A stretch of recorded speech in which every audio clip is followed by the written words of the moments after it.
Ẹ̀yin èèyàn ilé ẹ káàbọ̀ sí Mashola Gist TV. Ó ṣe àlàáfíà ní ẹwà gbogbo lè ń kọ́ ìta tún gbọ́ yìí ó tún lágbára o lórí ọ̀rọ̀ àǹtí wa A pẹ̀lú nǹkan tí wọ́n lọ ṣe ní Ọ̀jájá mall.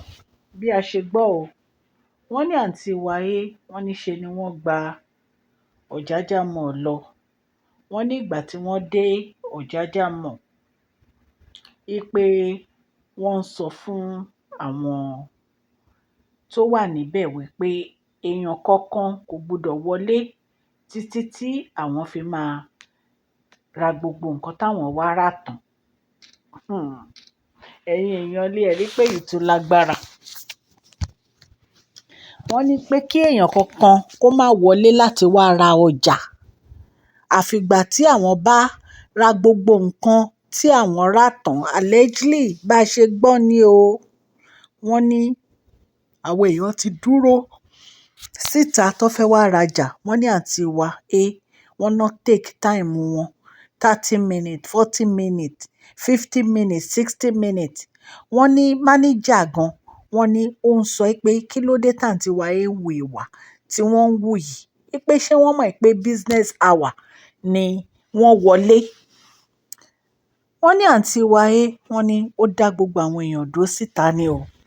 Wọ́n ní gbogbo àwọn tó wá rajà ni wọ́n ń sọ̀rọ̀ yìí pé kí ló dé tí kábíyèsí gba àwọn àǹtí wa gbogbo yìí láyè láti máa dán gbogbo àṣà káṣà tí wọ́n ń wù nínú ààfin yẹn tó ń dán wò.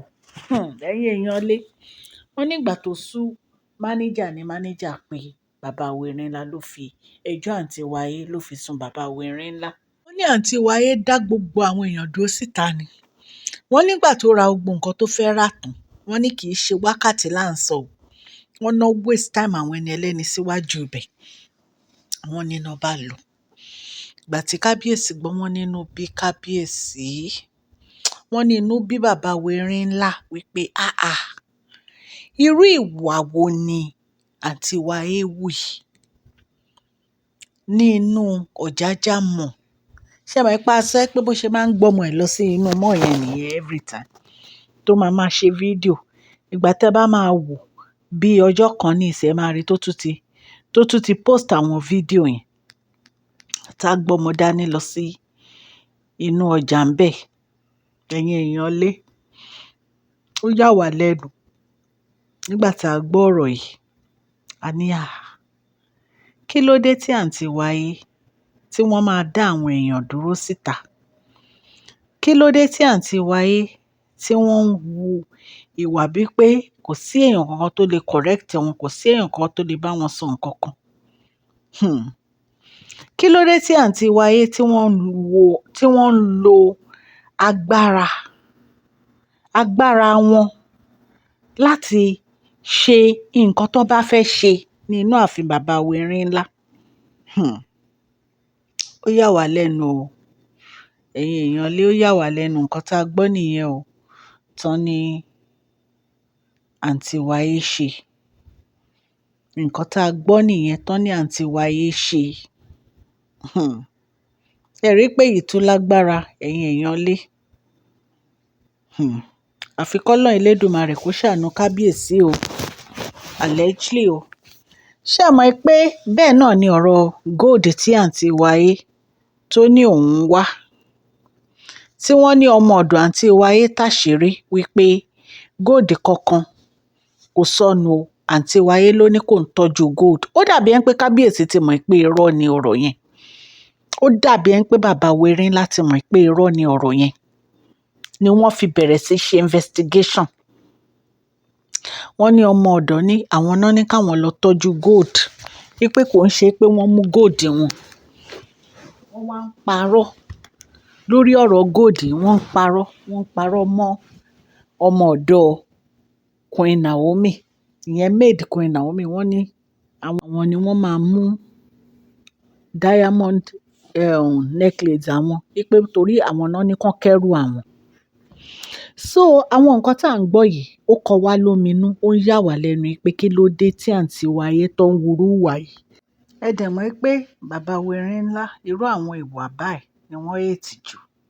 Kéèyàn máa wo ìwà ìgbéraga àbí kéèyàn máa ṣe bí ìgbà tó yẹ pé òun ló ní gbogbo ayé. Bàbá Wẹ̀rìnlá ò fẹ́ ìyànjẹ rárá. So wọ́n ní bàbá Wẹ̀rìnlá warn gbogbo wọn wípé kán má tún ever try nǹkan tó try yẹn mọ́. Wípé kán máa ti inú mall nítorí pé wọ́n fẹ́ kọ́kọ́ shop. Kán wá fi àwọn èèyàn síta.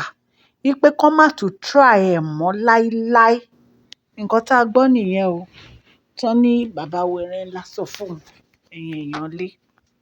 Nǹkan tá a tún gbọ́ òun ni cleansing Queen Naomi tí wọ́n ṣe nínú ààfin bàbá Wẹ̀rìnlá. Ẹ mọ̀ pé àwọn cleansing yẹn wọ́n ní wọn ò tíì parí ẹ̀. So but wọ́n ní wọ́n wá sí inú palace pẹ̀lú Tádéníkáwò. Wọ́n ní àwọn ètò kù tó yẹ kán ṣe wọ́n ní wọ́n ṣe nínú ẹ̀. Mi ò rò pé bóyá wọ́n ti parí up till now o, ṣùgbọ́n wọ́n ní wọ́n ṣe àwọn èyí tó yẹ pé wọ́n ní láti ṣe. Wọ́n ní ẹ̀gbẹ́ kábíyèsí dẹ̀ ni Tádéníkáwò wà. Wípé wọ́n tiẹ̀ ní kò pọn dandan kí kábíyèsí wà níbẹ̀. Wọ́n ní ṣùgbọ́n bàbá Wẹ̀rìnlá ní rárá o, àwọn gbọdọ̀ wà níbẹ̀.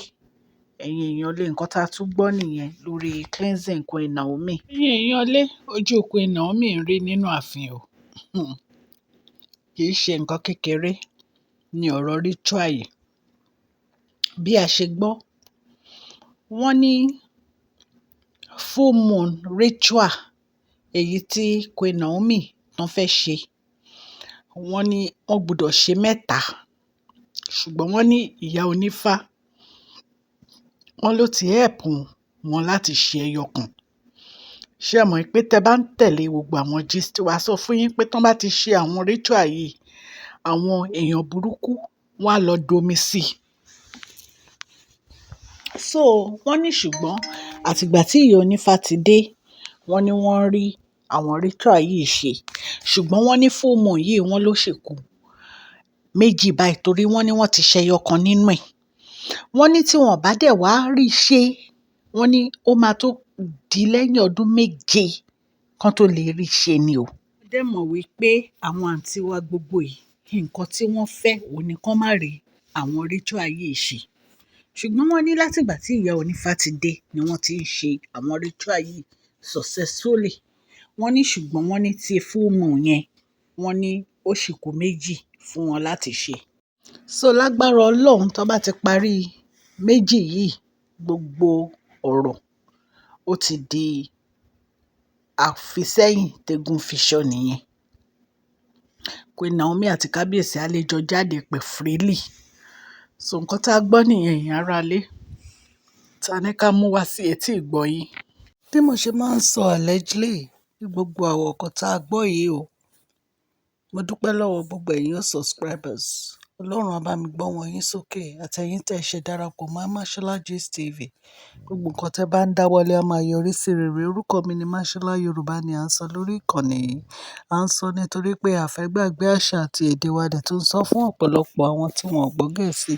Sọ̀rọ̀ nípa celebrity gist, prayer gist, politics àti gbogbo nǹkan tó ń ṣẹlẹ̀ ní agbègbè orílẹ̀-èdè bàbá wa ní ilẹ̀ Nàìjíríà. Ẹ subscribe, ẹ dẹ̀ share, ẹ like gbogbo àwọn gist wa. God bless you. Mashola Gist TV. Love you all.